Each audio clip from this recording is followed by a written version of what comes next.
Bed Tuesday, 1st of October, getting chilly, but we're still here. You know what I'm saying? Wake me up when September ends. Maybe Jordan Pickford would be thinking about that right now. Maybe he could. Jordan Pickford thinks about a lot of things, mate. Not saving not goals. saving goals now. But yeah, a lot of other things. I think that's what goes around in his head most of the time. Like the little thing on The Simpsons where the monkeys clapping the cymbals. Yeah. That's how I imagine him when he's in front of the park end. The Jurassic Park end, I heard someone say the other day. I like that. So stood there having a little giggle to himself, having conceded his 4th goal in 10 minutes. All right, lad, whatever. Yeah, so we're back. Bit of a strange week, news bouncing around. Looks like Reds have signed another member of the backroom staff, Vitor Matos, in talks from Porto to fill the void that Pep Lijnders left in his old job before he got promoted to the role of assistant manager. It's basically a bridge between the academy and Melwood. A job that's going to be much easier next year when he hasn't got to get the bus back from Kirby about three times a day. So yeah, sounding positive. Lijnders obviously went run before at Porto. Obviously likes the cut of his jib. Yeah, well obviously Pep Lijnders, if he becomes half the success story Lijnders looks like Barry already has become and will become, he's going to work out perfectly, isn't he? And listen, anything that improves the gateway from, well, the academy to Melwood or the academy to the first team as it'll be from next year, as you say, can only be a good thing. And the fact that we're cherry picking people from clubs like Porto, who, let's face it, he's probably got a relatively easy job there, hasn't he? He's got a league to win every year and they've got a good academy, they're forever bringing players through, so he's used to it. So yeah, long may it continue, just cherry picking the ones that we want.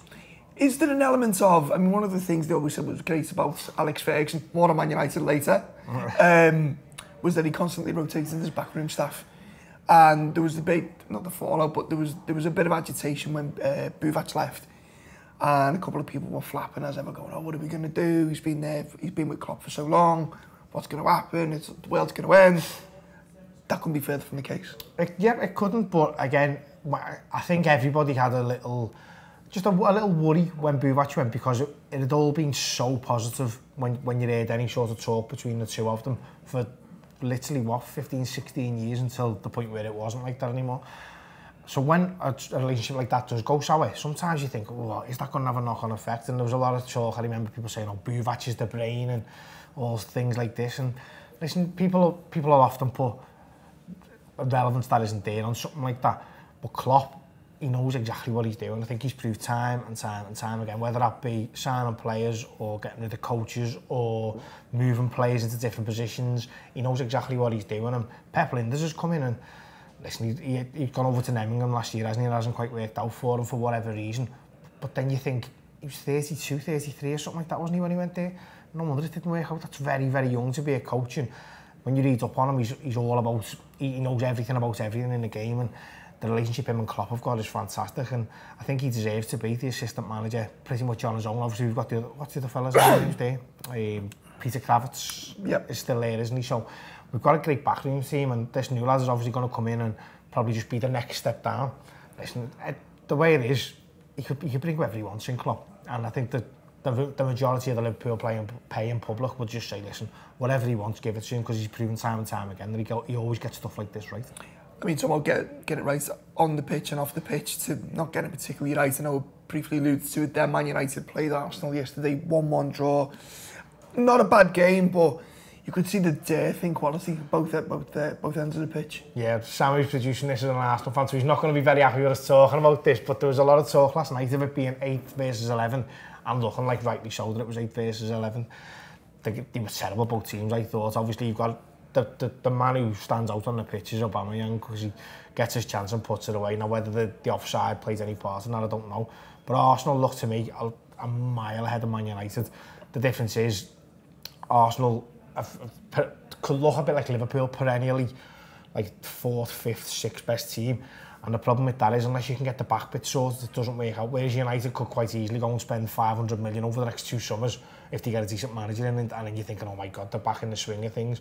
But as it is, that team is absolutely woeful. Well, I mean, I think that's been proven with the whole Pogba thing, though.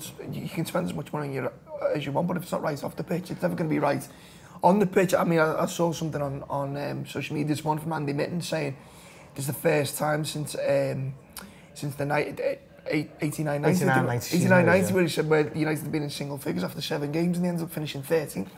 That's unthinkable. Well, do you know what? 13th isn't unthinkable for them this year, and the mad thing is, and listen, long may it continue, obviously we're Liverpool fans, we want them to be as down as low as possible. They're all still right behind Ole Gunnar Solskjaer. That's an absolute, it's a travesty.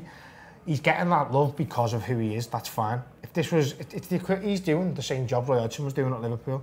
He's won 2 games so far this season, and one of them was against Chelsea on the opening day of the season, wasn't he?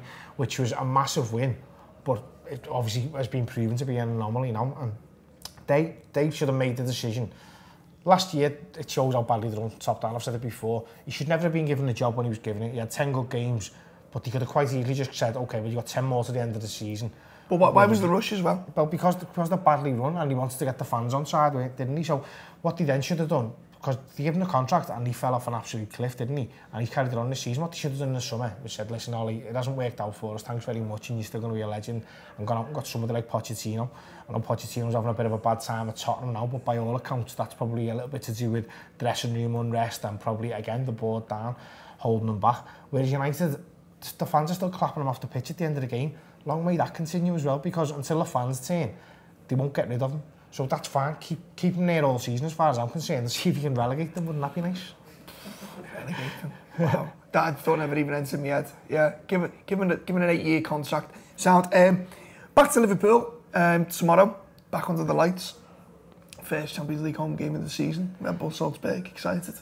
Yeah, I think the fact that they give Genk a good iron the other week has put probably a little bit more focused our minds a little bit on the game, shall we say. I think before that everyone looked at it, myself included, and thought, listen, in that middle section of the games there, we had Napoli away first, obviously, which is always going to be difficult.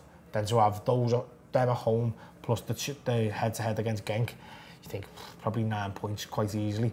I think now we're probably going to be a little bit more focused. I still think we'll absolutely tonk them if I'm totally honest. Haaland's out, isn't he? The lad who scored. Is he? Yeah, I think so. I heard he might have been back, but you know what the thing is? I know he scored a lot of goals and that's sound, but they're used to attacking. They haven't lost a game since April in their league, and they play throughout the summer, don't they? So, listen, it's all well and good attacking Genk time and time again and getting goals like that, but when you only get one chance in a game and you've got to take it, that's when the pressure shows. And I think you look at the likes of Sheffield United the other day, they had a couple of chances and it's in the team's head. Listen, I've got to make this chance count because there's probably not going to be another one. And the more that pressure gets to teams, the less it works for them. Now, we've got quite a bit of a squad developing, people coming back like Oxlade-Chamberlain, like Keita, so there could be maybe a few changes. There's talk about maybe Gomez gets a goal instead of Matip or whatever. There's loads of things we could do where you could say, well, theoretically that weakens us, but I think against them, we're not thinking about weakening, we're thinking about, listen, we can get the job done relatively easily and plan for Leicester on Saturday, which is a huge game. Speaking of Champions League, we played a match in June, you might have heard of it, in Madrid. Just a little one. Little one. Came back with a trophy you might have heard of. We documented the whole trip from Liverpool to Madrid. That will be out tomorrow, in line with Liverpool's first Champions League home game of the season. Here's a little clip. So, bus life. I mean, what did you think about getting back on the bus in the first place? In all honesty, was there a moment where you're a bit like, come on, I can't believe we're doing this again? A little bit, yeah.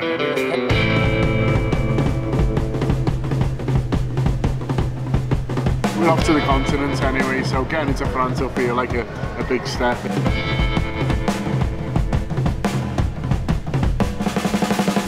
Senorita, I feel for you. It is Talking Reds. I've got Josh Sexton next to me. We are in Bilbao. We're not getting accredited, are we? No, they won't let us in. Fucking pricks.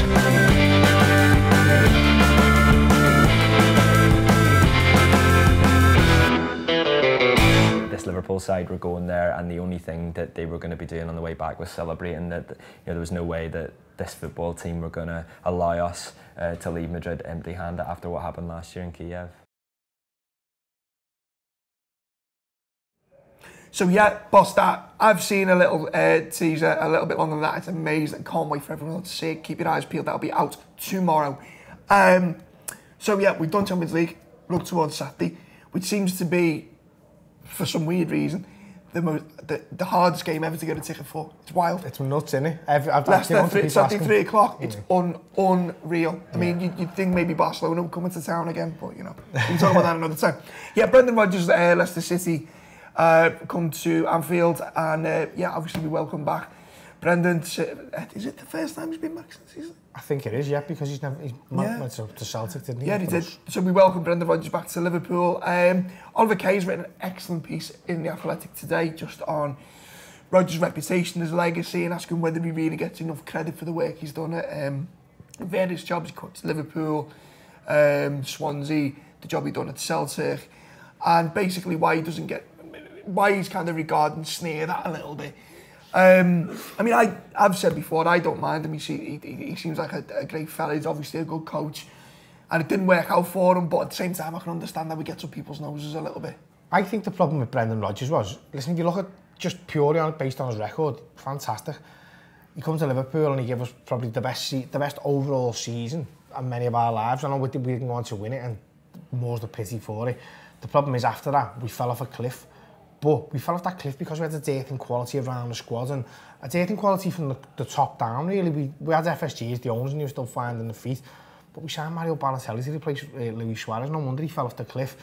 The other problem we had is, I think because we got him from Swansea, he always felt like he was pitching for his job every week. So whether we played well or we played badly, he didn't have the gravitas that maybe Klopp did when he came in. Well, look at Klopp when he does a post-match press conference, whether he's talking positively or negatively, he sits back in his chair and he's not worried. He doesn't care what you think about what he says. Whereas Brendan Rodgers, it was very clear that he was pitching probably not only to the press but to the fans themselves, because there was a lot of talk of what are we doing with this young manager who's only ever managed Swansea. And that, I think, made him nervous and made him say some stupid stuff.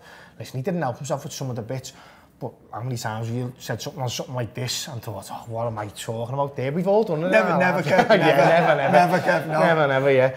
Well, I think we could all pull up a roll of things we've said where you go, I didn't really mean to say that, but it just popped out. He says it in front of the world's media and everyone jumps on it. Listen, his record at Liverpool, in the end, he should have gone. He let his coaching staff get sacked and he stayed, which I think that rankles with a lot of people, myself included. I think he should have been brave enough to say, listen, okay, I'll step away now because it's obviously not going to work. But don't forget, 13-14, that was one of the best times of my life supporting Liverpool, and one of the best times of a lot of other people's lives. And Brendan Rodgers had a massive part of it. Have you had a look at that team? The team that year, it's been mad. So, all right, you've got Suarez aside, Sterling's, 19, Coutinho's 21. You look at the defence, you had Simon Mignolet in goal.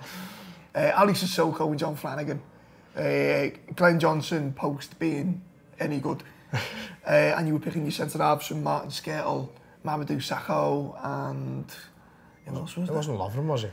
Lovren as well, yeah. Was it? I don't even think it might have been Daniel Agger still, maybe. I don't know. But it wasn't good, put it that way. You had Steven Gerrard, who people were saying was probably over the hill, which I totally disagree. I think he had a great. I think he was brilliant that season. He was absolutely excellent. But we basically had a squad of 12 players who you trusted to actually go out and play. And Rodgers got them pairing. Listen, the talk in the Chelsea game, we shouldn't have gone at them the way we did. We didn't know any other way of playing, and I don't recall anyone in that first half moaning, saying we shouldn't be going after like this. Hindsight's 2020, innit? Precisely, yeah, and I think that obviously gets levelled at him. But he's gone up to Celtic. Listen, there's a lot. It's a relatively easy league, but he's gone up there and done all he can do. And now he's at Leicester. Look at them now. They're, in my opinion, guaranteed to be top 4 this year because they're much better than United, Arsenal, Chelsea, and Tottenham. It's the speed in which he's got them playing that way, though, as well. To be fair, I think they were a million miles off it last year when he sacked Puel. They've got the players there. They've signed Yuri Tillemans on a full-time deal, which is a fantastic signing for them. They've got rid of Harry Maguire, which is, if they'd kept him, you'd have been saying guaranteed. I'm not saying he's wonderful, but he's better than what they've got. And listen, they've got a boss young squad there, James Maddison.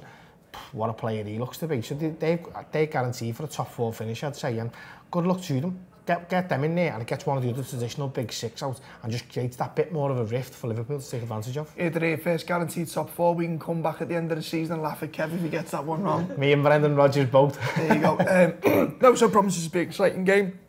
I'm hoping Leicester come out and come at Liverpool, just like they did against Newcastle. I mean, obviously, Liverpool's record at home is look kind of impervious at the minute.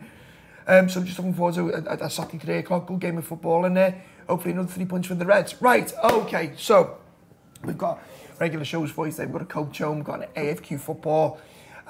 We've got a preview video show coming out as well to look forward to our player subscribers. And then all leading into tomorrow. I just remind you can download our app where you can get all the stuff there. It's free to register and you get 300 tokens when you sign up, which you can then use to listen to a couple of the premium shows, whether it's a podcast or video or reaction stuff or any of the interviews we've been doing lately. So get on it. It's available in the Android App Store and also in the iOS App Store. So get on it. That's been Talking Reds. Job Ed Tuesday. Up the Reds.